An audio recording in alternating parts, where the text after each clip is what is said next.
Hi. Being here in Iowa, we like our guns. I just want to know what your thoughts on guns were. I mean, we love our guns.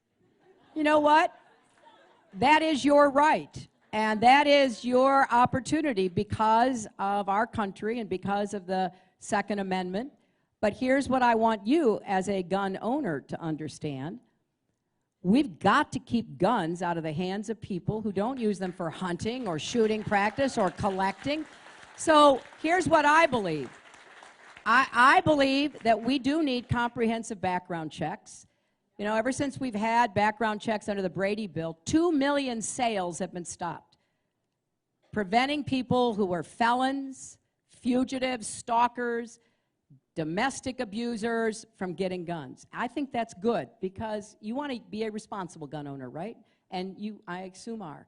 So comprehensive background checks, we need to close the gun show loophole and the online loophole because 40% of gun sales now are going through those two sources, and there are no background checks. In fact, you know, one of the reasons why we got to shut down the people on the no-fly list is because, you know, we don't need them to try to buy a gun from a gun show or online that we would never be able to trace. And we need to close something called the Charleston loophole, and here's what that is. When the young man in Charleston went to buy a gun, under the law, we have 3 business days to decide whether he's eligible or not. At the end of 3 business days, he showed back up, bought his gun, and there was still information coming in, but the gun seller couldn't stop it. He had a right to get it after 3 business days. And within a day or two, it became clear that he was a felon and he shouldn't have been able to buy the gun.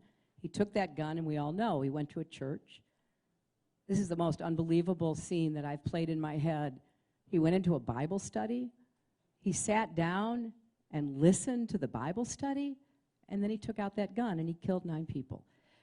Now, what I've just told you about what I think we should do is supported by not only 92% of Americans, but 85% of gun owners. Because I've had so many people come up to me at my events in Iowa and say, look, I'm a gun owner, and I don't want these mentally ill people, I don't want these criminals, terrorists to be able to get guns. What can I do? And I've said the same thing. I said, please, you know, tell your local officials, absolutely protect the right to bear arms by responsible people, but help us stop what is an epidemic.